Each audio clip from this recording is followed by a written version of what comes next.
시어머니가 내게 카카오톡 메시지를 보냈다. 네 명의로 된 그 아파트를 내 아들 이름으로 돌려놓든가? 아니면 이 결혼 없던 걸로 해. 나는 오전 10시에 법무사 사무실에 있었다. 잠시 후 시어머니가 사무실로 들어섰을 때 그녀는 내가 누구에게 모든 것을 이전했는지 보고 그 자리에 얼어붙었다. 이야기를 계속하기 전에 여러분의 이름과 살고 있는 도시를 댓글로 남겨주세요. 마치 돌풍에 꿰뚫린 듯 사무실 문이 활짝 열리는 순간 나는 고개를 들었다. 내 예비 시어머니 김영옥 여사님이 온갖 장신구를 울리며 결심과 분노로 빛나는 얼굴로 들어섰다. 그녀는 우아한 손가락으로 은행 수표를 기사의 방패처럼 꽉 쥐고 있었고 그 수표는 그녀의 손목에 감긴 얇은 실크 스카프와 함께 떨리고 있었다. 그 예비 며느리 어디 있어? 그녀의 목소리가 공기를 갈랐고 강철 같은 인상의 최 법무사마저 놀라 눈썹을 치켜떴다. 법무사는 마지못해 고개를 까딱하며 내 책상을 가리켰다. 시어머니는 내게 날아오듯 다가와 수표를 내 앞에 거의 내던졌다. 내 아파트가 얼마짜리인지 내가 모를 줄 알았어? 당장 짐 싸? 제대로 된 법무사한테 가서 모든 걸 제대로 처리하자고. 그녀의 팔찌들이 마치 행진곡을 연주하듯 쨍그랑거렸다. 나는 수사학 교수라도 부러워할 침묵으로 답했다. 속은 부글부글 끓었지만 얼굴은 평온을 유지했다. 법무사는 조용히 두꺼운 서류 팝코를 덮으며 말했다. 손님, 등기 이전은 이미 완료되었습니다. 김영옥 여사님은 움찔했다. 완료라니 그게 무슨 소리요? 나는 천천히 서류 가방을 열어 단 한 장의 종이를 꺼내 그녀 쪽으로 밀었다. 두툼한 크림색 종이 위에는 굵은 검은 글씨가 선명했다. 증여 계약서, 증여자, 박서연, 수증자, 박서준, 효력 발생 시기, 즉시. 시어머니는 눈을 깜빡였고 입술이 파르르 떨렸다. 이게 누구야? 그녀가 쉰 목소리로 겨우 쥐어짰다. 제 남동생이에요. 8살이죠. 나는 거의 다정하게 말하며 의자에 등을 기댔다. 침묵은 마치 끈적한 시럽처럼 공기를 가득 메웠다. 천장 아래 낡은 시계마저 갑자기 더 크게 똑딱거리며 어색함을 그려냈다. 다음 순간 예비 신랑인 이민준이 헐떡이며 붉어진 얼굴로 사무실에 뛰어들어왔다. 엄마, 여기서 뭐 하시는 거예요? 대체 무슨 일이세요? 그는 상황을 파악하려 애썼다. 최 법무사는 서류 가방을 잠그고 일어섰다. 모두 나가주십시오. 다음 상담이 있습니다. 우리 셋은 넓은 돌계단으로 나왔다. 7월의 햇살이 눈을 찔렀지만 말하지 못한 진실에서 오는 냉기가 뼛속까지 파고들었다. 시어머니가 먼저 입을 열었다. 당장 이 미친 짓 취소해. 원래대로 돌려놔. 그렇지 않으면 결혼은 없어. 그리고 온 집안 친척들한테 네가 얼마나 배은망덕한 계략꾼인지 다 말할 거야. 그녀의 손이 내 손목을 강철 집게처럼 움켜쥐었다. 나는 손을 뿌리치고 차분하게 대답했다. 결혼은 상품이 아니고 이 아파트는 몸값이 아니에요. 만약 오늘 제가 이 협박에 굴복했다면 내일은 제 미래의 월급과 영혼, 심지어 제 아이에 대한 권리까지 넘기라고 하셨겠죠. 민준이 우리 사이에 끼어들며 앞으로 나섰다. 엄마, 제발 그만하세요. 서연아, 나한테 미리 말해줄 수도 있었잖아. 나는 고개를 끄덕였다. 그럴 수 있었지. 하지만 당신 어머니의 모든 메시지는 당신에게 내리는 명령과도 같았어. 나는 당신 어머니가 어디까지 갈 수 있는지 당신이 직접 볼 기회를 준 거야. 주변의 행인들이 우리 얼굴을 살피며 걸음을 늦췄다. 가족 드라마의 한 장면이 대중 앞에서 펼쳐지고 있었지만 나는 난생 처음으로 진실 앞에서 부끄러움을 느끼지 않았다. 김영옥 여사님은 두 팔을 벌리며 아들에게 새로운 비난을 쏟아부었다. 민준아, 정신 차려. 저 애가 우리 미래의 보금자리를 빼앗고 우리 손주들의 상속 재산을 날려버렸어. 제 남동생은 어리고 무책임해. 아파트는 그냥 사라지고 말 거라고. 나는 그녀의 시선을 견디며 상기시켰다. 제 동생은 알코올 중독자인 엄마에게 버림받고 아버지는 떠나셨어요. 지금 저와 함께 살고 있고요. 이 아파트는 그 아이를 위한 안전망이에요. 우리가 가족이라면 사랑도 책임도 함께 나눠야죠. 시어머니는 어깨를 으쓱했다. 자선 사업가라도 된 줄 아나 보네. 결혼은 안정성을 보장하는 거지 이런 서류 장난질하는 서커스가 아니야. 민준이 다시 양쪽을 진정시키려 했다. 다들 진정해요. 해결책이 있어요. 혼전 계약서를 쓰는 거예요. 아파트는 서연이 명의로 두되 결혼 생활 중에 그렇다면 왜 결혼 전에 명의를 이전하라고 요구하셨죠? 내가 그의 말을 잘랐다. 그의 어깨가 축 처졌다. 그는 반박할 논리가 없다는 것을 깨달았다. 내 휴대폰이 진동했다. 친구 하나였다. 무슨 일이 생겼다는 걸 이미 눈치챈 모양이다. 나는 받지 않았다. 긴장감에 귀가 윙윙 울렸지만 비즈니스 본능은 지금 가장 위험한 것이 성급한 타협이라고 속삭였다. 나는 시계를 보았다. 회사 늦겠어. 저녁에 얘기하자.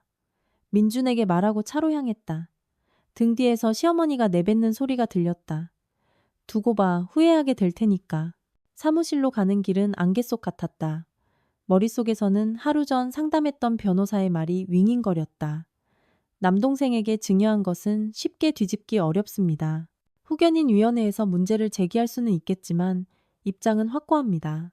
결혼 파투는 법적 효력이 없습니다. 그때 나는 법적인 영역이 감정적 압박에 맞설 나의 유일한 방패임을 깨달았다. 마케팅팀은 출시 전에 분주함으로 들끓었다. 하지만 나는 마치 별개의 음역대에서 움직이는 듯 내 심장 소리만 들렸다. 동료들은 프레젠테이션을 연습했고 화면에는 그래프가 계속 바뀌었다. 누군가 광고 배너 시안에 대한 내 승인을 물었고 나는 기계적으로 서류에 서명했다. 머릿속 타이머는 저녁 대화를 향해 시간을 재고 있었다. 점심시간에 결국 아버지께 전화했다. 그는 아침에 전투에 대한 내 설명을 듣고 한숨을 쉬셨다. 딸아, 명예가 돈보다 중요하지. 하지만 돈은 자유이기도 해. 넌 어른스럽게 행동했어. 이제 사랑도 오늘 네가 서준이의 권리를 지켰던 것처럼 끈질기게 지켜낼 준비를 해야 할 거야. 수화기 너머로 아버지가 벽난로에 장작을 넣는 소리가 들렸다. 부모님은 양평에 전원주택이 있었고 나는 매년 여름 그곳에 동생을 데려갔다. 따뜻한 소나무 향이 스피커를 통해 스며드는 듯했고 마음이 조금 진정되었다. 오후 5시까지 시어머니에게서 부재중 전화 6통, 민준에게서 4통이 와 있었다. 나는 무시했다. 퇴근 후에는 헬스장으로 가러닝머신 위에서 생각을 잊고 불안감을 불태웠다.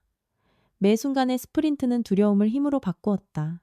늦게 집에 돌아와 거울 속 지친 내 모습을 마주했을 때 나는 문득 선명하게 보았다. 굴복시키려 했던 예비 신부는 아침에 죽었다.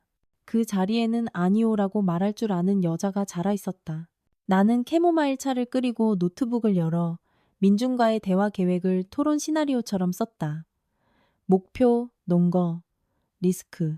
자정이 되어 생각이 정리될 무렵 민준에게서 메시지가 왔다. 미안해. 내일 보자. 내가 다 설명할게. 나는 답장했다. 십시에 기다릴게. 어머니 없이 솔직하게 얘기해야 해. 밤새 잠을 설쳤다. 법무사 인감도장으로 만들어진 좁은 계단을 오르는 꿈을 꿨다. 한 걸음 한 걸음이 묵직한 스탬프 소리였다. 꼭대기에는 결혼반지 모양의 손잡이가 달린 문이 있었지만 자물쇠는 김영옥 여사님의 초상화가 걸린 사슬에 얽혀 있었다. 새벽 4시에 심장이 두근거려 잠에서 깼다. 나는 사랑, 자유, 결혼, 파트너십을 주문처럼 되뇌며 억지로 다시 잠을 청했다. 아침 8시, 아버지가 동생을 미리 데려다 주셨다. 민준이 올 때 우리 셋이 모두 집에 있도록 하기 위해서였다. 서준이는 들국화 꽃다발을 들고 와 시장에서 직접 골랐다고 자랑스럽게 말했다. 나는 웃으며 아이의 작은 기쁨이 의식의 회색 모퉁이를 밝혀주는 것을 느꼈다. 우리는 시리얼과 바나나로 아침을 먹었다. 가족은 생각보다 평범했다. 9시 55분 인터폰이 울렸다. 민주는 5층까지 걸어 올라온 모양이었다. 아마 할 말을 되새겼겠지. 그의 얼굴에는 피로와 결심이 뒤섞여 있었다. 손에는 서류 폴더가 들려 있었다. 우리는 거실로 들어갔고 분위기를 감지한 서준이는 조용히 자기 방으로 갔다. 민준이 시작했다. 김 변호사랑 얘기했어. 네 증여계약은 법적으로 유효하대. 하지만 엄마는 네가 너무 잔인하게 행동했다고 생각해. 미리 알려줄 수도 있었잖아. 나는 손에서 컵을 놓지 않은 채 테이블 위에 내려놓았다. 최후 통첩이 이미 울린 마당에 경고는 무의미해. 당신은 나와 엄마 사이에 있었고 선택을 해야만 했어. 나는 당신이 현실을 볼 수 있도록 도와준 거야. 그는 시선을 떨궜다. 사랑해. 하지만 평생 두 소중한 여자 사이에서 서 있고 싶지는 않아. 조용히 해. 결혼은 두 사람이 결정하는 거야. 우리 중 한 명이 제3자가 조건을 좌우하게 둔다면 그건 더 이상 결혼이 아니야. 그가 폴더를 열어 혼전 계약서 초안을 보여주었다.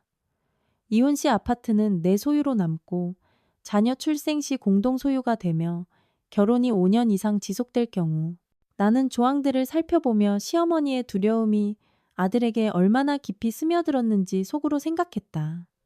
이 계약서 공정하다고 생각해? 그가 물었다. 나는 어깨를 으쓱했다. 압박 없이 작성되었다면 공정하겠지. 지금 당신은 어머니의 기대를 짊어지고 있어. 그걸 내려놔. 그러면 우린 뭐든 서명할 수 있어. 민주는 폴더를 닫았다. 시간이 필요해. 우리는 발코니로 나갔다. 탁 트인 도시가 자동차 소음으로 가득했고 아래층 빵집에서 빵 굽는 냄새가 올라왔다. 내가 말했다. 나는 계약에 반대하는 게 아니야. 협박에 반대하는 거지. 당신의 결정이라면, 어머니의 결정이 아니라면 모든 것에 대해 이야기할 준비가 되어 있어. 민주는 고개를 끄덕였고 나는 처음으로 그의 눈에서 어른의 선택을 보았다. 그는 이제 독립해야 할 때라는 것을 깨달았다. 오늘 당장 엄마한테 가서 우리 둘이서 결정할 거라고 말할게. 나는 그를 바라보며 애틋함에 마음이 아팠다. 그는 두려워했지만 성장하고 있었다. 우리가 포옹했을 때 현관에서 날카로운 초인종 소리가 울렸다. 김영옥 여사님이 초대도 없이 나타났다. 그녀는 신발도 벗지 않은 채 들어와 큰 소리로 외쳤다. 민준아, 나 병원에 좀 데려다줘. 심장이 너무 아파. 그는 그녀에게 달려갔고 그녀는 소파에 쓰러지며 연극적으로 가슴을 부여잡았다. 나는 119에 신고했다. 15분 만에 도착한 구급대원은 혈압을 재고 심전도를 확인했지만 이상 소견을 찾지 못하고 안정을 권했다. 시어머니는 쇼가 실패했다는 것을 깨닫고 속삭였다. 이런 스트레스 속에서 난 죽을 거야. 그런데 너희는 어린애한테 아파트를 낭비하고 있어. 나는 차분하게 대답했다. 만약 어머님이 남의 재산 때문에 받는 스트레스로 돌아가신다면 그건 제 아파트의 문제가 아니라 돈에 대한 어머님의 믿음 문제겠죠. 구급대원은 피식 웃으며 작별 인사를 하며 내게 속삭였다. 힘내세요. 구급차 문이 닫히자 민준이 내게 돌아섰다. 엄마가 죄책감을 자극하는 걸 봤어. 어릴 때 기절하는 척하며 내 계획을 망치던 때랑 똑같아. 이런 일을 겪게 해서 미안해. 나는 그의 뺨을 어루만졌다. 우리 둘 다 과거의 인질이야. 문제는 우리가 그 안에 머무를 것이냐는 거지. 그는 깊게 숨을 들이쉬었다. 나는 너를 선택해. 엄마도 이해하셔야 해. 싸움이 아직 끝나지 않았다는 것을 알았지만 오늘 우리는 한 라운드를 이겼다. 그리고 이 끔찍한 하루 동안 처음으로 마음이 가벼워졌다. 의사 선생님 뒤로 문을 닫고 문설주에 기댄 채 끝없이 길었던 하루 만에 처음으로 한숨을 내쉬었다. 바로 그 순간 휴대폰이 성남벌처럼 윙윙거렸다. 친구 하나의 메시지, 김 변호사의 메시지, 그리고 시어머니가 이미 꼬다치 예약금을 취소해버린 웨딩홀 데코레이터의 메시지까지 화면이 깜빡이며 줄줄이 떴다. 민준이 내게 다가와 걱정스럽게 물었다. 도움 필요 없어? 나는 고개를 저었다. 지금 우리 셋이 다 패닉에 빠지면 사랑할 힘이 아무에게도 남지 않을 거야. 그가 나를 껴안았다. 그 단단한 포옹에서는 애프터쉐이브와 어린 시절의 냄새가 났다. 왜냐하면 예비 신랑의 등 뒤에는 꾸며낸 병으로부터 엄마를 구하는 데 익숙한 여전히 겁에 질린 소년이 살고 있었기 때문이다. 복도 깊은 곳에서 문이 삐걱거렸다. 서준이가 또 뭔가 터지지 않았는지 확인하려는 듯 고개를 내밀었다. 나는 그를 손짓해 불렀고 우리는 셋이서 신발장 옆 카펫에 주저앉았다. 주방의 격식에서 멀리 말이 더 정직해지는 땅에 가까이. 내가 말했다. 일단 어떻게 살지부터 정하자. 결혼식은 보류해. 그렇지 않으면 민준 씨 어머니는 그 통제권을 혼인신고 장소까지 그리고 그 이후까지 옮겨갈 뿐이야. 민준은 숨을 들이쉬었다. 잠시 멈추는 거지 취소하는 건 아니야. 엄마랑 히스테리 없이 얘기해야겠어. 서준이가 어른스러운 말로 놀라게 했다. 김영욱 이모가 집 없이 남겨질까봐 무서우면 자기 집을 사면 되잖아. 형 집은 형 거고. 그것은 아이들이 덩어리 없는 죽 레시피처럼 내뱉는 단순한 진실이었다. 민주는 그에게 미소 지었고 나는 그의 어깨가 조금 펴지는 것을 보았다. 누군가 그를 대신해 그가 아직 두려워하던 말을 해주고 있었다. 저녁에 우리는 머릿속의 조급함을 비워내고 피자를 주문했다. 서준이를 위해 만화 영화를 틀어주었고 그는 만화 속 용을 보기엔 다 컸다고 주장했지만 내가 직장에서 로드맵이라고 부르던 목록을 작성하기 시작했다. 첫 번째 항목, 개인적인 경계. 민준이 적었다. 엄마는 우리 동의 없이 결정하지 않는다. 두 번째, 재정적 자율성. 내가 덧붙였다. 결혼 후 공동계좌. 하지만 아파트는 포함되지 않음. 세 번째, 동생 보호.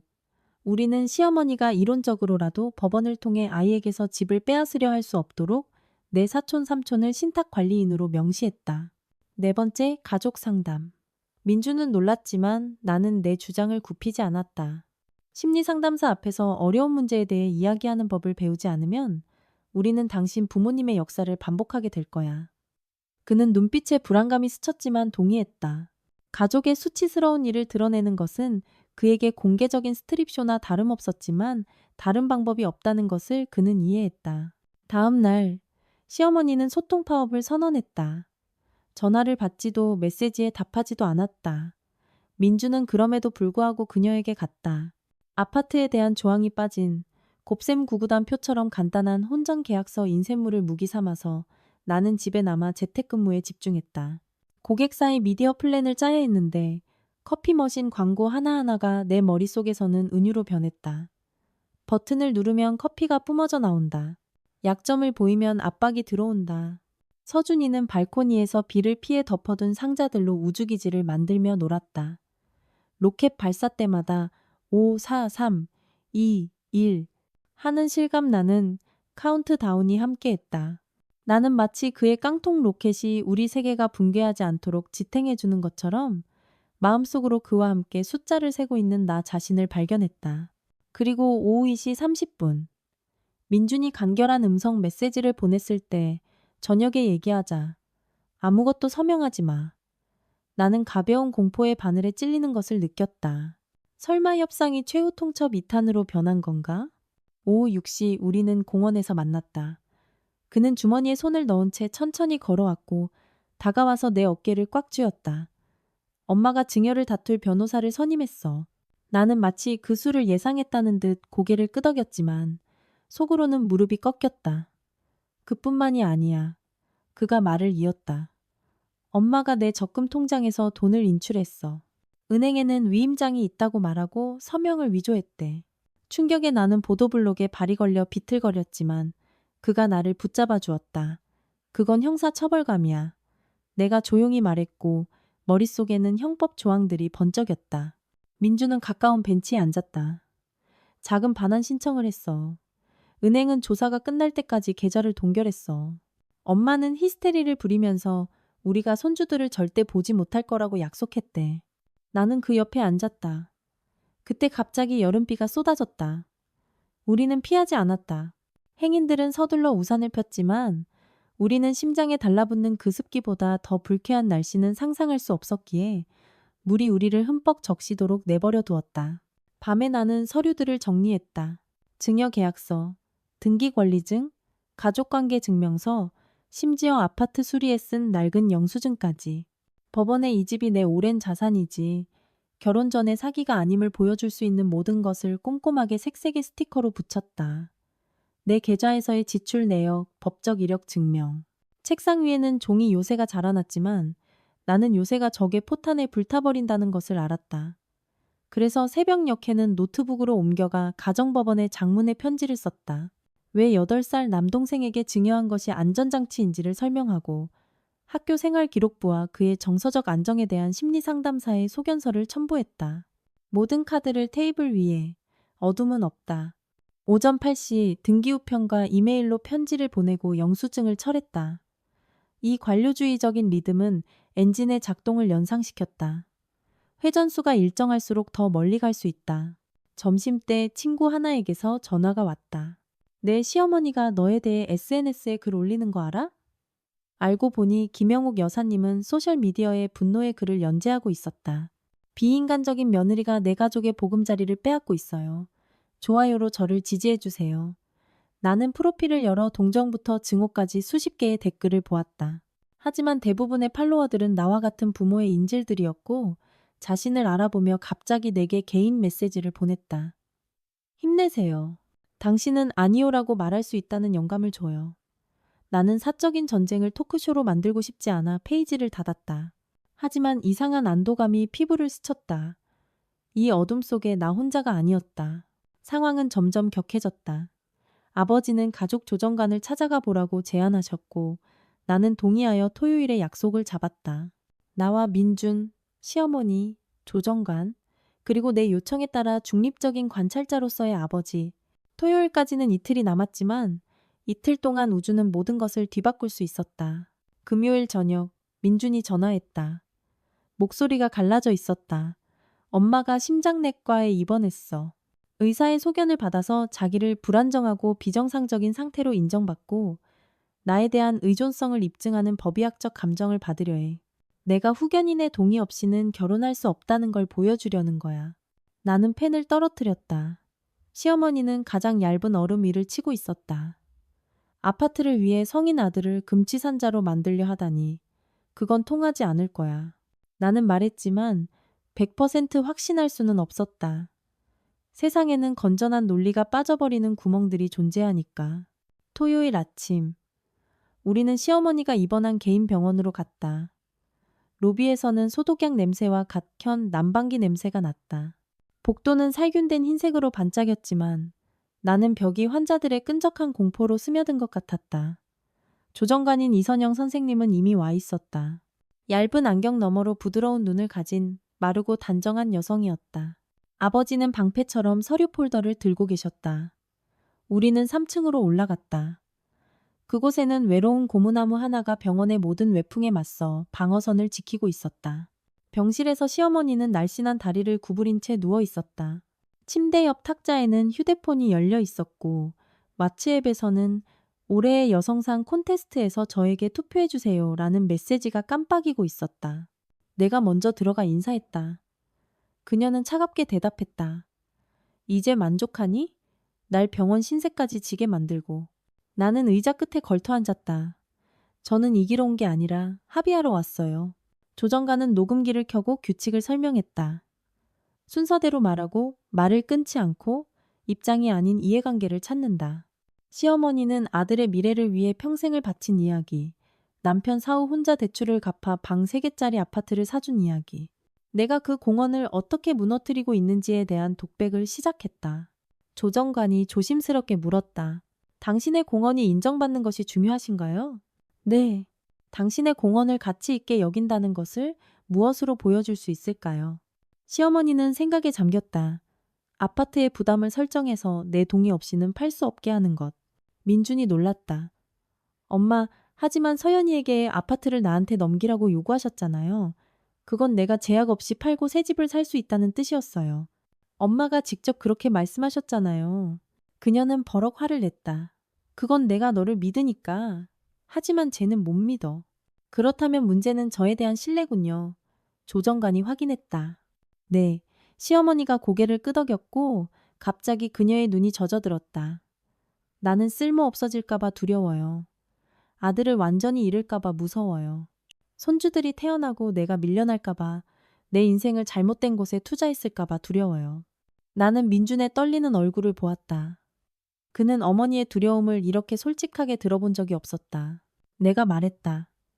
저는 어머님에게서 가족을 빼앗고 싶지 않아요.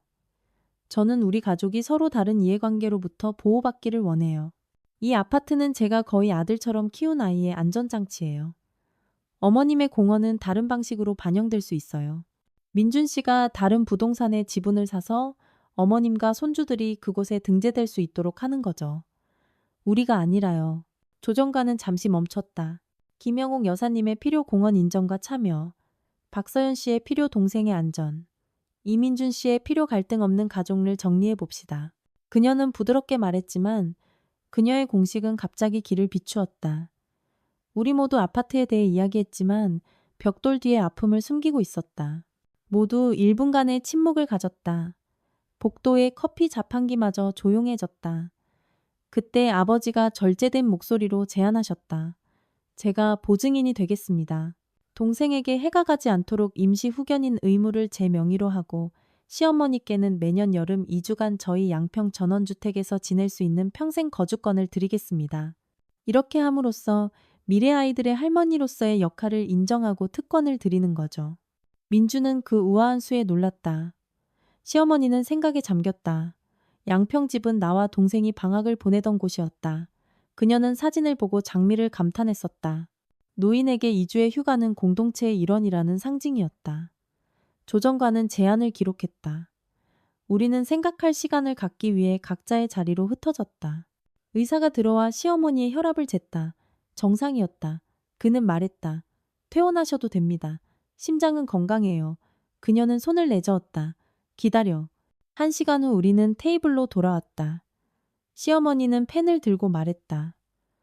양평집 보증과 동생의 아파트가 불가침이라는데 동의하겠어. 하지만 앞으로 어떤 큰 재산을 팔 때 나와 상의했으면 좋겠어. 법적으로가 아니라 도의적으로. 나는 한숨을 쉬었다. 도의적인 조언은 네, 법적인 금지는 아니요. 우리는 악수했다. 민주는 환하게 웃었고 나는 갑자기 조정관에게 감사함을 느꼈다. 마치 상호 비난의 늪에서 우리를 끌어내준 안내자 같았다. 우리는 해질녘에 병원을 나섰다. 도시는 낮의 열기를 식힌 듯했고 아스팔트 위에는 신선하고 시원한 보리수 향이 감돌았다. 시어머니는 신분증과 퇴원 서류를 들고 민준의 팔에 기댄 채 천천히 걸었다. 갑자기 멈춰서서 내게 돌아섰다. 내가 너한테서 배울 줄은 꿈에도 몰랐다. 하지만 오늘 너는 나를 모욕하지 않고 내 말을 들어주었어. 내 눈가가 시큰거렸다. 우리 모두 배우는 거죠. 내가 대답했다. 민주는 옆에서 걸었고 나는 우리의 작은 삼중주가 이전의 불협화음 대신 한 걸음 한 걸음 내디딜 때마다 새로운 상호 이해의 화음을 찾아가는 것을 느꼈다. 일요일까지 우리는 서면 합의를 최종 확정했다. 증여는 다투지 않고 자금 인출은 중단되며 시어머니는 매년 여름 양평집으로의 공증된 초대장을 받게 된다. 상징적이지만 중요한 것이었다. 우리 모두 서명했고 정오에 나는 이상한 고요함 속에서 나 자신을 발견했다. 휴대폰은 조용했고 알림도 없었다. 마치 갈등 시스템이 재부팅된 것 같았다. 나는 서준이가 새 로켓을 만들고 있는 발코니로 나가 그를 껴안았다. 그 순간 하늘의 아래쪽 가장자리가 보였다. 그것은 마치 세상이 안에서부터 빛을 비춘 것처럼 진주 빛으로 진동하고 있었다. 앞으로는 상담 치료, 신뢰 회복, 새로운 조건의 결혼 등 할 일이 많다는 것을 알았다. 하지만 가장 중요한 것은 우리가 선의의 실타래를 잡았다는 것이었다. 주중에 우리는 일상으로 돌아왔다. 직장에서 나는 프레젠테이션을 성공적으로 마쳤고 고객사는 이례적으로 수정 없이 캠페인을 승인했다. 동료들은 박수를 쳤지만 내 머릿속에는 프로젝트의 성공이 아니라 사람들이 아파트에 대해 소리치는 대신 마침내 두려움에 대해 이야기하던 장면들이 맴돌았다. 저녁에 민준이 메시지를 보냈다. 엄마가 동영상을 보내셨어. 양평집을 돌아다니며 장미를 찍고 오디오 투어처럼 설명하면서 아이처럼 기뻐하고 계셔. 나는 미소 지었다. 하지만 곧 두 번째 메시지가 왔다. 엄마는 여전히 결혼식이 계획대로 7월에 열리기를 꿈꾸셔. 나는 취소된 꽃 아치와 웨딩홀을 떠올리며 소리내어 말했다. 우리는 결혼식을 할 거야.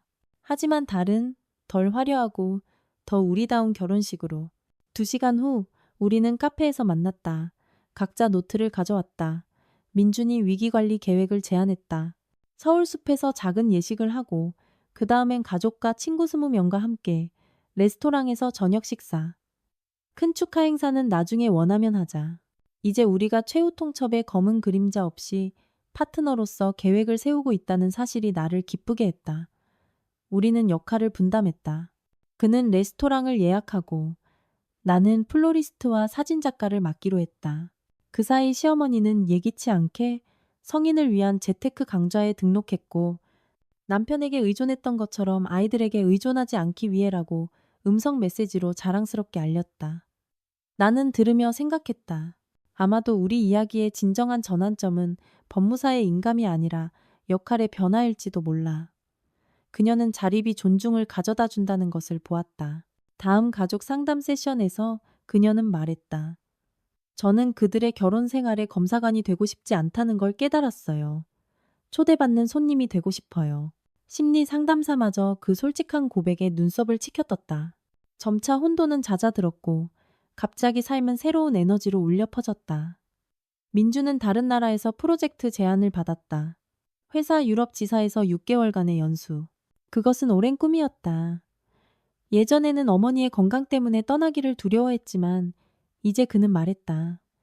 우리가 가족으로서 함께 갔으면 좋겠어. 나는 동생을 떠올렸다. 학교, 친구들, 양평집. 하지만 머릿속에서는 즉시 경로가 그려졌다. 셋이 함께 떠나 그곳에서 한국 학교를 찾고 시어머니는 몇 주간 오셔서 그녀의 아파트보다 더 넓은 세상을 느끼시게 하는 것. 우리는 밤늦게까지 부엌에 앉아 예산, 비자, 보험을 계산했다. 우리는 가기로 결정했다. 그리고 서준이와 내 여권을 발급받고 나서야 나는 마침내 다이어리에 적었다. 경계선, 세상을 여는 선. 비자를 신청하던 날 시어머니가 선물을 들고 오셨다. 나침반 펜던트가 달린 작은 은색 목걸이였다. 그녀는 말했다. 이건 통제가 아니야. 언제든 돌아올 수 있다는 걸 상기시켜주는 거야. 나는 그녀를 껴안았다. 처음으로 그 포옹은 숨겨진 긴장감 없이 따뜻했다. 민주는 미소 짓고 있었고 나는 그의 눈에서 안도감을 보았다. 어른스러움이 마침내 어린 시절의 의존성을 이겼다. 우리는 5월 라일락가지 아래 도시의 작은 정원에서 조용히 혼인신고를 했다.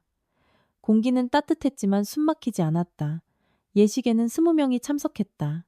그 중에는 밝은 정장을 입은 아버지, 하늘색 드레스를 입은 시어머니, 친구들, 동료들, 서준이의 학교 담임 선생님도 있었다. 줄에는 친밀함을 선택하는 자유에 대한 짧은 연설을 읽었고 우리는 반지를 교환했다. 민준이 내라고 말했을 때 나는 라일락 덤불 아래에서 무당벌레 한 마리가 날아와 그의 옷깃에 앉는 것을 보았다. 마치 도장을 찍는 것 같았다. 공식적인 부분이 끝나고 우리는 거대한 창문이 있는 작은 레스토랑으로 옮겼다. 그곳에서는 어쿠스틱 기타 연주가 시작되었고 연어 타르틀렛이 나왔다. 시어머니가 건배사를 했다. 사랑하는 서연아, 민준아, 너희의 집이 이가는 소리가 아니라 사랑이 울려 퍼지는 곳이 되기를. 그녀가 웃자 좌중도 따라 웃었다. 건배사는 가벼웠고 그 안에는 투쟁이 아니라 유머의 반짝임만 있었다. 늦은 저녁, 손님들이 떠나고 우리 셋, 나와 민준, 서준이는 아파트로 돌아왔다. 손가락은 부케를 들고 있느라 피곤했고 신부의 발에는 하이힐 대신 운동화가 신겨 있었다. 타인의 스타일에 대한 기대를 거부하는 나의 상징이었다. 우리는 선물 상자들, 헤드폰, 세라믹컵, 유럽 여행 가이드북 사이에 거실 바닥에 앉았다. 나는 무알코올 사이다 잔을 들고 말했다. 가장 큰 재산은 우리의 합의들이야. 민주는 고개를 끄덕였고 서준이는 게임을 제안했다. 내년 소원 3가지를 정하자. 그는 진짜 우주기지에서 로켓을 보는 것을 소원으로 빌었고 민주는 새 사무실에서 프로젝트를 성공시키는 것을, 나는 가족의 동의보다 친척의 계정을 우선시하지 말 것이라는 첫 번째 규칙이 있는 우리만의 헌법을 쓰는 것을 소원으로 빌었다. 우리는 웃었지만 나는 모든 농담 속에 지침이 있다는 것을 알았다. 아침에 나는 노크 소리에 잠에서 깼다. 시어머니가 문 앞에 서서 은행 서류가 든 봉투를 들고 있었다. 자금 인출은 실수로 인정되었고 돈은 반환되었다. 법무사에게 가서 새 계약서에 서명하러 왔어. 아들은 나에게 재정적 의무가 없어. 협박 후 1달 반 만에 그녀는 스스로 통제를 포기하겠다고 제안하고 있었다. 우리 셋은 같은 법무사 사무실로 갔다. 김영옥 여사님이 들어서자 법무사는 익숙한 얼굴을 알아보고 눈썹을 치켜떴다. 시어머니는 미소 지으며 말했다. 때로는 사람들이 인주가 마르기도 전에 변한답니다. 그녀는 서명을 했고 그 순간 나는 가장 견고한 계약은 아파트에 관한 것이 아니라 변화할 수 있는 능력에 관한 것임을 깨달았다. 우리는 거리로 나왔다. 잠시 12월의 장면이 반복되었다. 같은 계단, 같은 아스팔트의 열기. 다만 이제 바람은 타는 듯하지 않고 신선했다. 우리는 더 이상 적이 아니라 동행자였고 우리의 미래는 서준이의 깡통 로켓처럼 순수한 신뢰의 연료를 싣고 앞으로 날아가고 있었다. 새 여권이 든 배낭을 메고 문고리를 가볍게 잡는 동생의 모습은 이륙이 이미 예정되었음을 완전히 확신하게 했다. 밀라노로 떠나기까지는 정확히 6주가 남았고 매주는 공항의 웅성거림처럼 들리는 수천 가지의 작은 일들로 채워져 있었다. 민주는 이제 두 사무실을 오갔다. 서울 사무실에서는 분기 보고서를 마감하고 밀라노 사무실에서는 이탈리아어 서명이 담긴 파일과 안전 지침을 보내왔다. 나는 병원을 오가며 동생의 국제 예방접종 카드를 발급받고 영사관에서는 사파이어색 도장이 마치 유럽에 숨겨진 국가의 일부인 양 율동적으로 서류에 찍혔다. 시어머니는 예기치 않게 감사관에서 열성팬으로 변신하여 예전에는 하찮게 여겼을 일들에 몰두했다. 고양이 운송 체크리스트를 작성하고 유튜브에서 리소토 만드는 법을 배우고 심지어 15분 이탈리아어 대화방까지 만들었다. 사람을 올가매던 주된 두려움이 명확히 드러나고 논의되었을 때 세상이 얼마나 빨리 뒤집히는지 신기할 따름이었다. 물론 과거의 기둥은 여전히 우리를 붙들고 있었다. 어느 날 저녁 나는 늦게 돌아왔다. 광고 영상 리허설이 길어졌고 클라이언트가 촬영 현장에서 로고색을 바꾸고 싶어 했다. 피곤하지만 결과에 고무된 채 아파트 문을 열고 나는 그 자리에 멈춰섰다. 시어머니가 거실 한가운데 서서 우리 짐을 분류하고 있었고 서준이는 창백한 얼굴로 할아버지의 낡은 우표 앨범을 들고 있었다. 반 친구에게 자랑하려고 이걸 선물하고 싶어 했어. 그녀가 설명했다. 하지만 컬렉션이 분실될 수 있으니 바로 경매에 내놓고 실용적인 걸 사는 게 낫지. 동생은 그녀와 나를 번갈아 곁눈질하며 항의의 말을 만들려 했었다. 나는 낡은 통제 모델이 새로운 갑옷을 뚫고 나오려 한다는 것을 깨달았다. 어머님, 나는 목소리가 평탄하게 들리도록 애쓰며 말했다. 우표는 서준이가 처리할 문제입니다. 그 가치는 돈뿐만이 아니에요. 제발 그 아이에게 결정을 맡겨주세요. 그녀는 긴장했지만 고개를 끄덕이며 앨범을 돌려주었다. 나중에 우리는 부엌에 앉았고 그녀는 조용히 고백했다. 실수를 반복할까봐 두려워. 만약 그러면 나를 막아줘.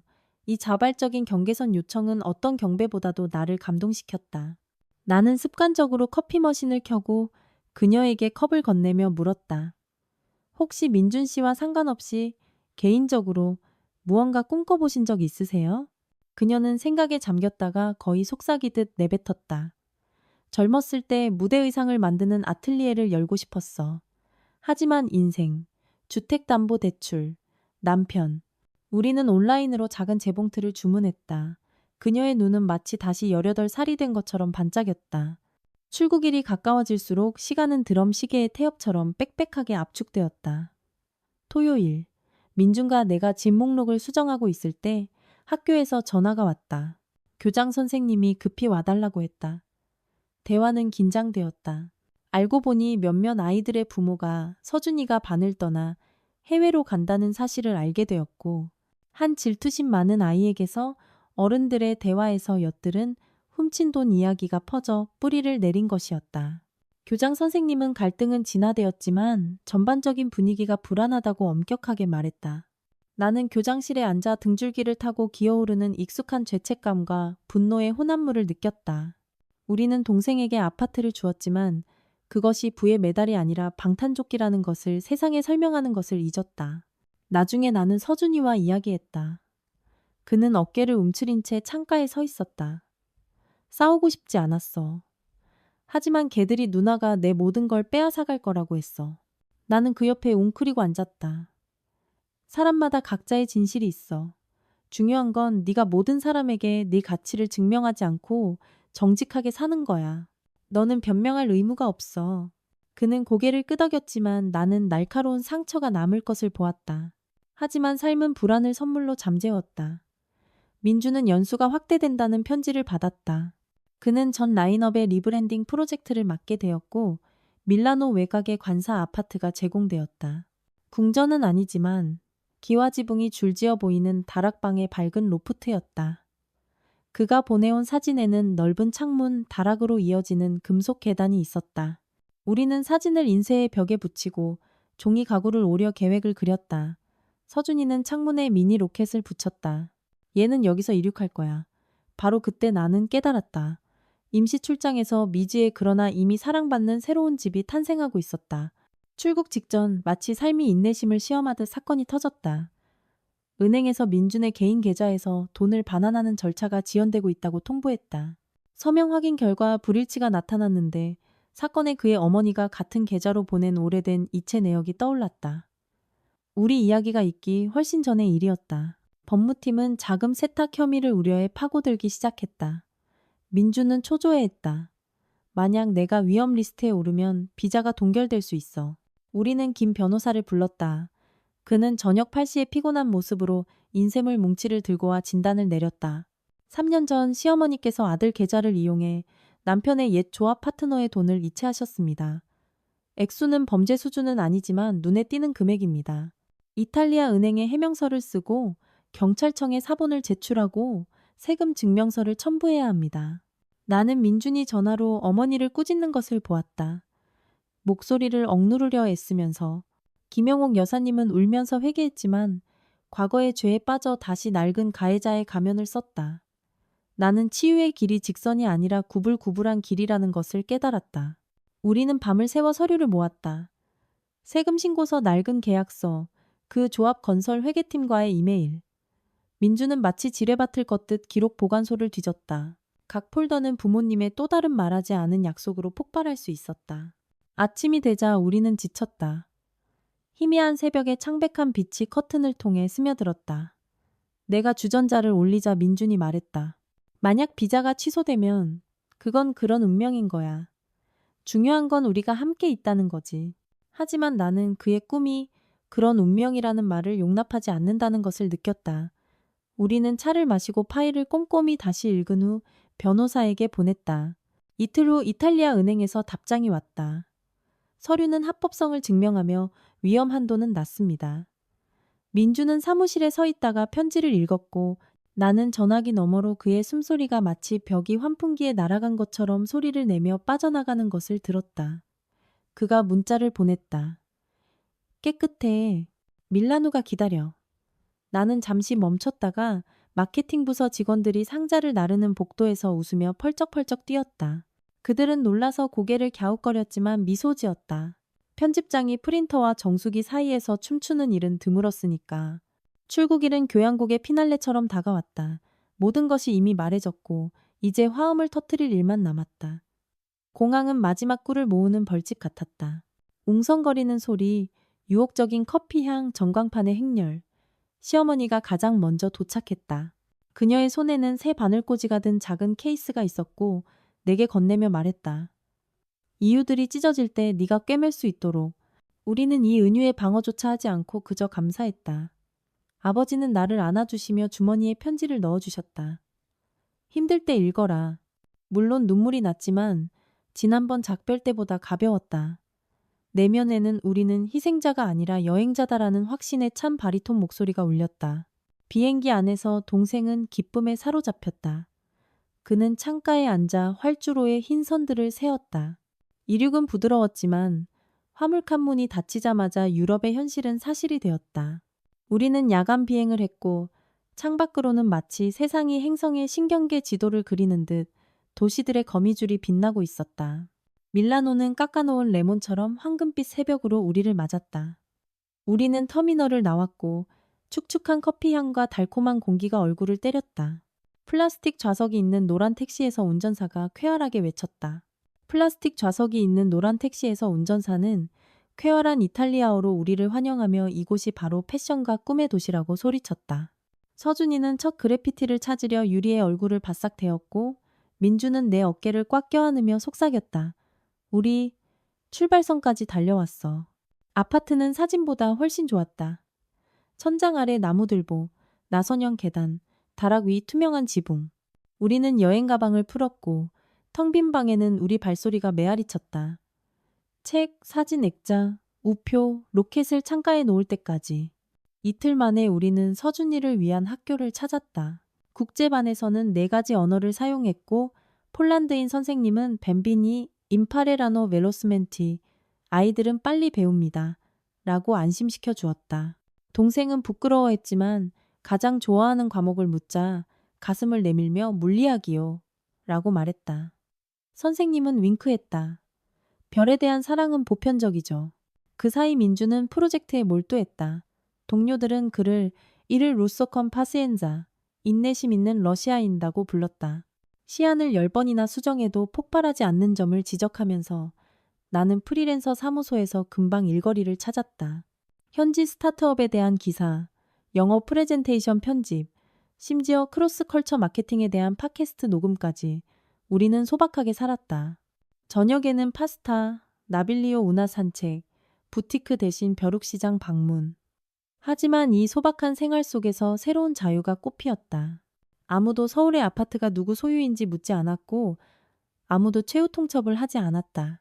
우리의 모든 과거는 여기서 농담거리가 되어 말할 수도 있고 숨길 수도 있지만 더 이상 우리를 규정하지 않았다. 가을은 소리 없이 다가왔다. 샘피온의 공원의 나무들은 녹색 치마를 진홍색 망토로 갈아입었고 거리의 악사들은 차가운 바람으로부터 기타를 보호했다. 어느 날 우리는 두오모 성당 계단에 앉아 뜨거운 판체로티를 씹고 있었다. 민준이 생각에 잠겨 말했다. 있잖아. 아직도 나를 낡은 두려움 속에 가두는 유일한 사람은 나 자신이야. 나는 여전히 그냥 사는 대신 엄마에게 내가 해냈다는 걸 증명하고 싶어 해. 나는 손을 뻗어 그의 팔뚝을 감쌌다. 부모님과의 관계는 낡은 도시 같아. 성벽은 끝없이 복원할 수 있지만 새로운 구역에 사는 게 더 낫지. 그가 미소 지으며 고개를 끄덕였고 그 단순한 동의 위에서 나는 그의 내면 어딘가에 있던 초중량의 돌이 깨지는 것을 느꼈다. 크리스마스가 다가오고 있었다. 밀라노의 겨울은 서울과 달랐다. 영하 1도는 여기서 2월의 영상 10도만큼이나 큰 소동을 일으켰다. 우리는 처음으로 고향에서 멀리 떨어진 곳에서 크리스마스 트리를 세웠다. 솔향기가 나는 작은 나무를 사서 종이별로 장식했다. 서준이는 노트북으로 달려가 산타클로스 우주비행사 색칠 공부를 찾아 오려내고 실에 매달았다. 시어머니가 소포를 보냈다. 동생을 위한 멋진 의상, 은색 테두리가 달린 재킷이었다. 그녀의 재봉틀로 꿰맨 것이었다. 첫 시도라고 그녀는 썼다. 나는 천을 다리며 생각했다. 아틀리에라는 꿈이 살아나기 시작했어. 하지만 축제 며칠 전 새로운 전환점이 닥쳤다. 민주는 긴급회의에 소환되었다. 회사의 파트너가 하청업체를 통해 자금을 세탁한 혐의를 받고 있었는데 한 계약서가 시어머니가 몇 년 전 아들의 계좌를 사용했던 바로 그 날짜로 되어 있었다. 우연의 일치는 기이했지만 보안 시스템은 확인을 요구했다. 민준에게는 정직 처분이 내려질 위험이 있었고 우리의 거주 비자는 그의 계약에 달려 있었다. 창가에 서서 나는 손가락 끝에서 차가움을 느꼈다. 바깥 공기가 아니라 안에서부터 퍼져나가는 두려움이었다. 우리는 막 이륙했는데 또다시 난기류였다. 저녁에 그가 와서 코트도 벗지 않은 채 소파에 앉았다. 내가 당분간 무급 휴직을 해야 한대. 계약은 파기하지 않지만 월급은 삭감될 거야. 우리는 허리띠를 졸라매야 해. 나는 고개를 끄덕였다. 살아남을 수 있어. 내 일거리가 늘고 있잖아. 갑자기 시어머니가 영상통화를 걸어왔다. 나 다 들었어. 돌아올 생각일랑 마. 버텨. 나 비상금 있어. 아틀리에 장비 사려고 모아둔 건데 당분간은 수동 재봉틀로 버틸 수 있어. 돈 보내줄게. 민주는 거절하려 했지만 나는 그의 손을 내 손으로 덮었다. 어머니가 아파트 대신 자발적으로 도와주시는 건 처음이야. 받아들여. 그는 말없이 고개를 끄덕였다. 그렇게 우리는 새로운 체제를 시작했다. 내 프리랜서 수입이 주된 소득이 되었다. 나는 모든 일에 뛰어들었다. 신발 브랜드의 슬로건 번역, 패션 블로그의 게스트라이팅, 카쉐어링 앱의 이탈리아어 텍스트 교정. 하루 16시간씩 일했고 눈은 충혈되었지만 이상하게도 사무직에 있을 때보다 더 자유롭게 느껴졌다. 각 프로젝트는 작은 섬 같았고 나는 그 섬들 사이의 항로를 관리했다. 한 달 후 회사의 의심은 사실이 아님이 밝혀졌다. 날짜의 일치는 회계 오류로 설명되었다. 민주는 복직했고 심지어 사과까지 받았다. 그날 저녁 우리는 무알코올 스파클링 와인 한 병을 땄고 나는 거품이 노트북에 튀자 바보처럼 웃었다. 하지만 이 에피소드에서 가장 중요한 것은 다른 것이었다. 시어머니는 제안했던 돈을 다시 가져가지 않았다. 오히려 편지에 내 꿈에 투자해라는 조언을 덧붙였다. 민주는 그녀에게 감사 편지를 썼고 나는 느꼈다. 이걸로 끝이야. 통제의 원은 마침내 지지의 고리로 변했어. 이탈리아의 봄은 오랜 편지에 대한 기다렸던 답장 같다. 낡은 포장도로의 틈새로 얇은 녹색 줄기가 돋아나고 라일락은 거침없이 꽃을 피운다. 우리는 이사 온 지 1년을 기념하며 운하로 갔다. 젤라토를 주문했고 동생은 웃으며 스쿠터를 탔다. 민준과 나는 나란히 걸었다. 내가 말했다. 기억나? 엄마가 최후통첩으로 아파트를 요구했을 때 세상이 무너지는 것 같았잖아. 그런데 오늘 보니 그 최후통첩은 새로운 가족의 진통이었어. 그가 미소 지었다. 그땐 끔찍했지. 이젠 출발점이야. 나는 여전히 지갑에 바늘꽂이를 가지고 다녔다. 날카로운 쇠도 보살핌의 손에 있으면 구멍을 고칠 수 있다는 것을 상기시켜주는 부적이었다. 어느 5월 저녁, 현관에 갓 구운 빵 냄새가 퍼졌다. 이웃인 루치아 할머니가 우리에게 치아바타 바구니를 건네주었다. 우리가 멀리 러시아에서 왔고 익숙한 흑빵 맛을 그리워한다는 것을 알고서였다. 그녀는 웃었다. 페인의 에이모른 이탈리아. 이탈리아에서 빵은 사랑이에요. 이 문장에서 갑자기 모든 것의 본질이 드러났다. 자신이 직접 구운 것을 나누는 것, 동생들이 깡통 로켓을 믿게 하는 것, 아들을 사슬없이 다른 세상으로 떠나보내는 것. 이 모든 것이 사랑의 빵이었다. 나는 마음속으로 시어머니가 내가 누구에게 모든 것을 이전했는지 보고 얼어붙었던 법무사 사무실로 돌아갔다. 그리고 깨달았다. 그 증여행위는 단순히 법적인 계략이 아니라 우리가 지금 매일 하고 있는 일, 즉 가장 중요한 것, 즉 자기 자신이 될 자유를 지키기 위해 사랑하는 사람들과 최고의 것을 나누는 것의 원형이었다. 그해 여름, 우리는 러시아 우주기지 견학을 갔다. 서준이의 꿈이 이루어졌다. 그는 거대한 발사체 로켓 아래 서서 엔진 데이터를 속삭였고 나는 그 옆에서 아이의 가능성에 대한 믿음이 지친 어른들에게도 힘을 준다는 것을 느꼈다. 민주는 잔디 위에 샌드위치를 펼치며 웃었다. 기억나? 우리는 아파트의 인질이었어. 이젠 별의 여행객이야. 나는 그들의 실루엣을 보며 확신했다. 큰 여정은 위를 누구에게도 속하지 않지만 협박을 거부하고 비행을 선택한 모든 이에게 열려있는 무한한 하늘을 바라보기 시작하는 곳에서 끝난다. 우리가 민준, 서준이와 함께 우주기지 기념품 홀로그램 발사가 있는 머그컵과 축소 모형 로켓을 막 현관에 들여놓았을 때 전화기가 불안한 소리로 울렸다. 화면에는 밀라노 사무실의 프로젝트 매니저인 카를로 람프레티의 번호가 떴다. 내가 녹색 버튼을 누르자마자 이탈리아어의 홍수가 귀로 쏟아져 들어왔다. 그는 서론 없이 시청에서 오래된 건물의 야간 점검을 실시하며 우리 다락방 로프트가 구조 골조의 기술적 재평가 목록에 포함되었다고 알렸다. 건축가들이 평결을 내릴 때까지 거주자들은 48시간 내에 대체 주소를 제공해달라는 요청이었다. 민주는 즉시 달려와 스피커에 몸을 기울여 몇 가지 확인 질문을 한 후 짧게 던졌다. 캐피토. CI 무 미야모 수비토. 그레이지. 알았어. 바로 움직일게. 고마워. 우리는 동시에 여행 후 아직 완전히 풀지 못한 여행 가방들을 바라보며 어이없게 웃었다. 인생에서 여행 가방은 마치 체스말 같아서 누군가 판을 움직이면 언제든 새로운 칸으로 옮겨갈 준비가 되어 있었다. 나는 노트북을 잡고 밀라노 주거 예비 폴더를 열었다. 그곳에는 만일의 사태를 대비해 모아둔 모든 부동산 중개인의 제안이 소중히 담겨 있었다. 20분 후 우리는 이미 나빌리오 운하 근처의 스튜디오 2곳과 포르타로마나 근처의 방 2개짜리 아파트 주인들에게 전화를 걸고 있었다.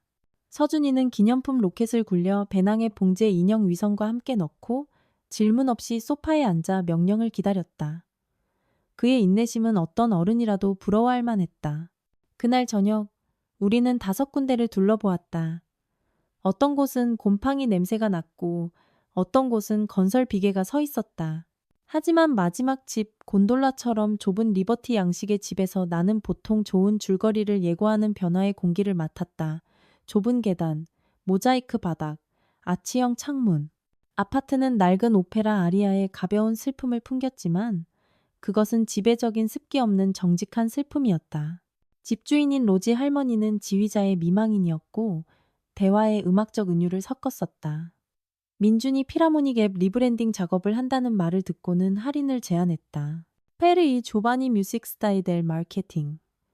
젊은 마케팅 음악가들을 위해 우리는 그 시간부로 계약금을 걸었다.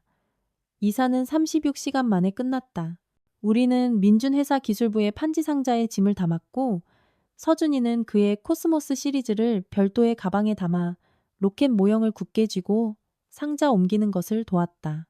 우리가 1년도 채 살지 않은 낡은 다락방은 우리의 분주함을 조용한 들보, 삐걱거림으로 맞이하며 마치 작별 인사를 속삭이는 듯했다. 붙잡지 않을게. 8번째 감각은 속삭였다. 새로운 장소는 우연한 정류장이 아니라 미뤄뒀던 결정들이 만날 단계다.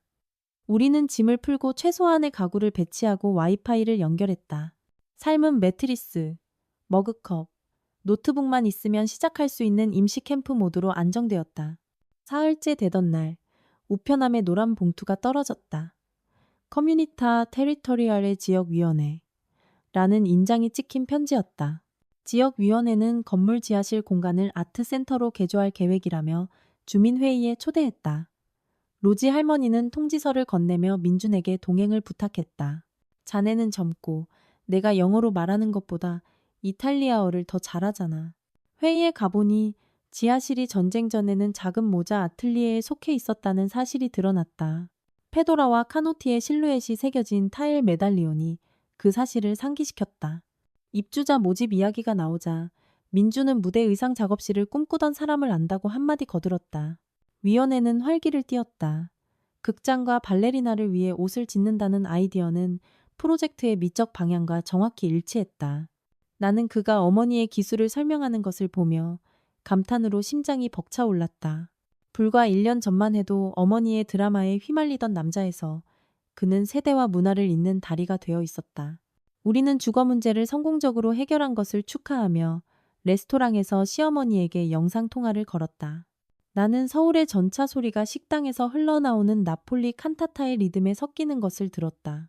김영옥 여사님은 처음에는 무슨 말인지 잘 이해하지 못했지만 민준이 자세한 내용을 설명하자 그녀의 눈은 마치 무대 조명이 켜진 것처럼 반짝였다. 내가 할 수 있을까? 그녀가 속삭이듯 물었다. 난 그냥 연습만 하고 있는데. 재봉틀도 약하고 나는 망설임 없이 대답했다. 할 수 있으면 어떡해요? 최악의 경우엔 배우는 거죠. 우리가 옆에 있잖아요. 이탈리아 사람들은 수작업을 좋아해요. 일주일 후 시어머니는 비자 스캔본을 보내왔고 3주 후에는 비행기에 몸을 실었다. 그 작은 재봉틀과 함께 천조각 5롤과 이웃들이 후하게 선물한 단추가 든 상자를 들고 현관 앞에서 울려 퍼지는 이웃들의 환호 속에서 그녀의 도착은 가을 카니발과 겹쳤다. 거리는 북치는 사람, 중말을 탄 고개사, 군밤 장수로 가득 찼다. 김영옥 여사님은 포장도로에 발을 딛자마자 웃음을 터뜨렸다. 맙소사, 내 15살 꿈의 뮤직비디오 속에 들어왔네? 우리는 미래의 아트센터가 될 지하실을 둘러보았다. 천장은 아직 먼지 냄새가 났지만 감독들의 포스터는 이미 벽에 걸려 있었다. 그녀는 벽감들을 따라 걸으며 줄자로 재단 사용 마네킹을 놓을 자리를 찾았고 갑자기 말했다. 배우들과 그들의 두려움을 위한 의자 2개를 놓을 구석이 필요해. 그 말은 부드럽게 공중에 내려앉았고 나는 내면의 변화가 이미 일어났음을 깨닫고 고개를 끄덕였다. 일주일은 시간 단위로 쪼개졌다. 낮에는 민준이 회의로 분주했고 저녁에는 어머니가 기울어진 선반을 세우는 것을 도왔다. 나는 기사 쓰는 틈틈이 레보라토리오 디아이 속나이, 꿈의 연구소, 시어머니가 자신의 아틀리에에 붙인 이름에 대한 브로슈어를 편집했다. 서준이는 반 친구들을 데려와 판지의 우주 비행사, 기타리스트, 서커스 단원, 별 관측자의 의상 스케치를 그렸다. 환상은 프레스코아처럼 아치형 벽에 달라붙었다. 개업은 크리스마스 주간과 겹쳤다. 우리는 전구를 달고 작은 그림자 극장에서 주문을 받았다. 그들은 한 번의 움직임으로 까마귀 날개로 변하는 변신 망토 3벌이 급히 필요했다. 시어머니는 밤늦게까지 일했고 재봉틀은 이불 밑 고양이처럼 그르렁거렸다. 내가 차를 건네자 그녀는 눈을 떼지 않고 속삭였다. 내가 왜 두려워했을까? 배우들이 피팅하러 왔을 때 망토가 밤나비처럼 펼쳐지자 감독은 감격에 겨워 울었다. 첫 번째 보수 141호가 탁자 위에 놓여 있었고 시어머니는 지폐를 쓰다듬으며 말했다. 행복은 돈에 있는 게 아니야. 천의 의미를 불어넣을 수 있다는 데 있는 거지. 그 사이 우리는 민준의 프로젝트가 예상보다 일찍 끝나고 회사가 한 지역 전체의 크리에이티브 디렉션을 맡는 조건으로 정규 계약을 제안했다는 소식을 받았다. 하지만 조건은 바르셀로나로의 이주였다. 이것은 두 번째 궤도로의 도약이었다. 이탈리아는 이미 거의 집처럼 느껴졌는데 또다시 여행 가방 언어 재조정, 학교 찾기라니. 우리는 가을 강가를 산책하며 장단점을 논의했다. 다리 한가운데서 민준이 물었다. 다시 할 준비 됐어? 나는 대답했다. 만약 우리 마음이 부동산이 아니라 내비게이션 장치라면 방향은 중요하지 않아. 누가 지도를 들고 있느냐가 중요하지. 그가 웃었다. 이건 시어머니가 우리에게 심어준 거야. 균열을 넘어 계속 나아가라고. 하지만 동생에 대한 문제는 남아 있었다. 서준이는 이제 막 적응했고 친구들과 로봇 공학 스튜디오도 있었다. 우리는 먼저 그와 이야기하기로 했다. 천 샘플과 실타래, 우주기지 스티커로 벽이 뒤덮인 작은 아파트 부엌에서 우리 셋은 오렌지 파이를 먹으며 바르셀로나에 대해 이야기했다. 서준이는 듣고 코를 찡그리며 물었다. 거기에도 우주기지가 있어? 나는 대답했다. 근처에 프랑스령 기아나가 있지만 그건 멀어. 대신 과학박물관과 천문관이 있어. 그가 고개를 끄덕였다. 천문관이 멋지면 가자. 친구들은 인터넷으로 사라지지 않아. 결정은 놀라울 정도로 쉽게 내려졌다. 나는 그의 눈에서 어른들의 신뢰를 느낄 때 생겨나는 모험심을 다시 보았다. 시어머니는 바르셀로나 소식을 듣고 한숨을 쉬었다. 이제 막 볼로냐에서 신발 디자이너 파트너를 구했는데 하지만 비행기는 스페인까지도 날아가니까. 민준이 그녀를 안았다. 우리가 도망가는 게 아니에요. 작업실은 아트센터 프로젝트의 일부잖아요. 로지 할머니의 보살핌 아래 밀라노에 남으실 수 있어요. 옆에 서 있던 로지 할머니가 진주빛 지팡이를 번쩍이며 말했다. 아이오 소노 라 과디아나 디아이속니 넌 사이 프리오큐파이. 나는 꿈의 수호자예요. 걱정 마세요. 우리는 시어머니 명의로 임대 계약을 맺고 우리 가구의 절반을 남겨두었다. 그리고 주말에는 그녀가 우리와 함께 스페인으로 순회 공연을 가서 카탈루냐 극단의 의상을 보여주기로 했다. 오래된 실타래에 남은 매듭은 단 하나, 서울에 있는 동생의 아파트였다. 우리가 그곳을 건드리지 않고 보존했지만 주변 시장은 들끓었다. 이웃들은 설득했다. 임대해서 아파트가 일하게 해. 나는 신탁관리 계약을 맺으러 법무사에게 가려 했지만 내면에서 생각이 자라났다. 아파트는 서준이처럼 조용한 안식처를 찾는 미래의 학생들을 위한 기지가 될 수 있어. 나는 동생에게 제안했다. 작은 재단을 만들자. 어려운 가정 환경에 처한 사람들에게만 임대하는 거야. 그는 오랫동안 자세한 내용을 물어본 후 동의했고 우리는 서류를 모으기 시작했다. 이 아이디어는 아마도 내 오랜 아픔에서 태어났을 것이다. 엄마가 시야에서 사라지고 아버지가 모든 것을 어깨에 짊어지려 했을 때 안전한 구석은 어디에도 없었다. 이제 우리는 다른 이들을 위해 구석을 만들고 있었고 그것은 돌봄의 사슬을 완성하는 일이었다. 다시 소나무 정유 냄새가 났고 우리는 바르셀로나행 여행 가방을 쌌다.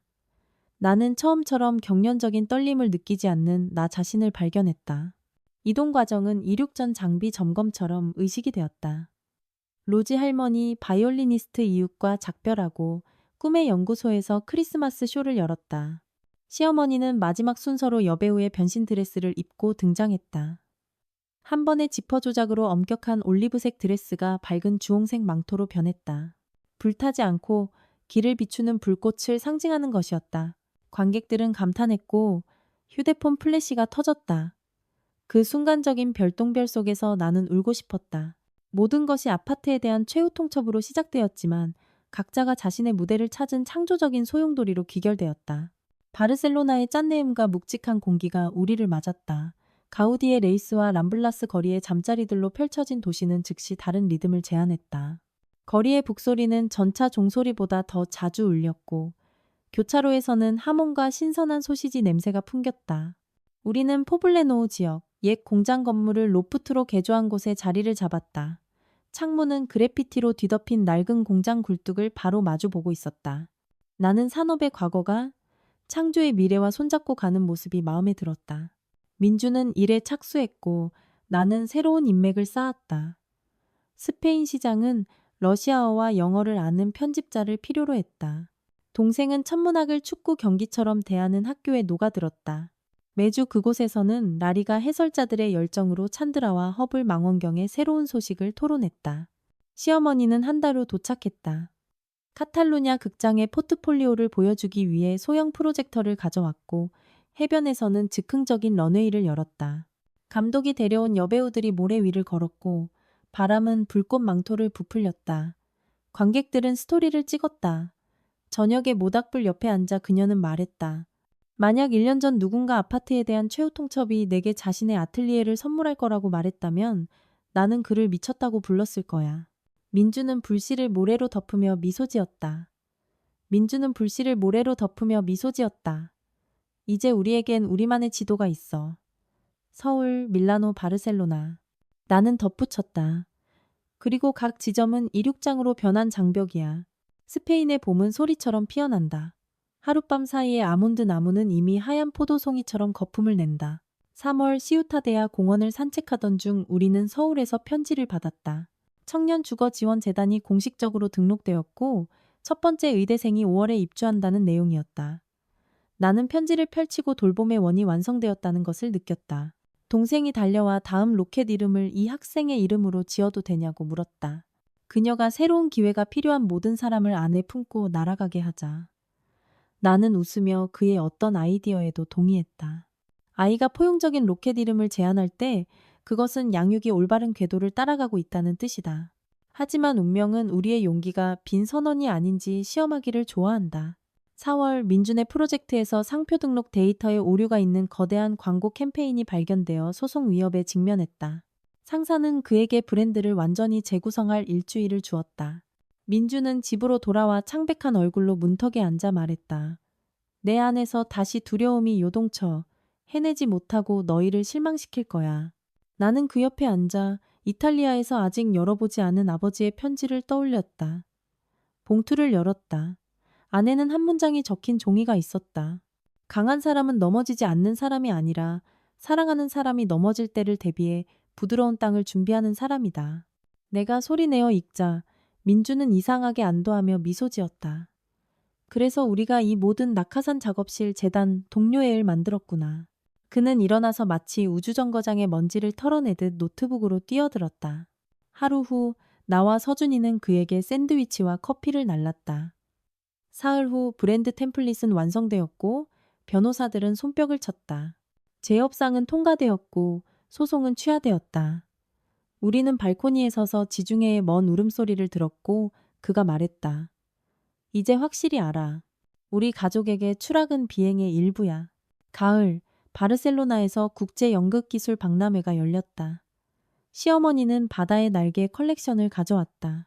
청록색에서 코발트색으로 변하는 망토, 환풍기 스위치를 켜면 범선처럼 솟아오르는 돋치마. 이탈리아인들은 부드러운 라인을 음미했고 스페인인들은 역동성에 감탄했다. 계약은 반년치가 쌓였다. 나와 민주는 행정 업무를 맡아 작업실에 실습과 장학금을 제공하는 재봉 전공 학생들의 네트워크를 구축했다. 최후 통첩 이후 2년이 흐르는 동안 우리의 지리는 마른 목골로 성장했다. 서울, 밀라노, 바르셀로나 그리고 재단 지점을 연마드리드까지. 어느 날 저녁 바다가 보이는 새 집에서 우리 가족 모두가 테라스에 앉아 있었다. 나 민준 레모네이드를 마시는 10대 소년으로 자란 동생, 그리고 손목에 바늘꽂이를 찬 시어머니. 갑자기 한때 아파트에 대한 최후 통첩을 가져왔던 바로 그 전화기가 울렸다. 김영옥 여사님은 화면을 보고 피식 웃었다. 낡은 번호인데 안에는 이제 새로운 말들이 담겨 있네. 전화기 저편에는 동생에게 선물한 아파트가 임대되지 않는지 알아보려는 먼 친척이 있었다. 시어머니는 차분하게 대답했다. 그 아파트는 기댈 곳이 필요한 사람들을 위해 쓰이고 있어요. 그건 내 며느리가 할 수 있었던 최고의 일이었죠. 왜냐하면 거기서부터 제 새로운 직업이 시작되었으니까요. 나는 들으며 이야기가 완전히 종결되었다는 것을 깨달았다. 우리를 갈라놓아야 했던 소유권에 대한 협박은 4명의 삶을 한 번에 들어올린 아르키메데스의 지렛대였다. 서준이가 속삭였다. 있잖아요. 언젠가 진짜 로켓 이름을 오우라라고 지어요. 우리 아파트를 기려서. 민주는 미네랄워터 잔을 들었다. 지지를 위하여. 우리는 잔을 부딪혔다. 소리는 크지 않았지만 항구의 불빛 아래에서 나는 빛의 반사를 보았다. 마치 오래된 법무사의 도장이 우리 가족의 별자리 도장으로 환생한 것 같았다. 협박, 이주, 두려움을 뚫고 지켜온 약속들은 우리가 끝내 나누지 않은 하늘에서 이제 반짝이고 있었다. 왜냐하면 그것은 처음부터 조건 없이 사랑할 줄 아는 모든 이들에게 속해 있었으니까.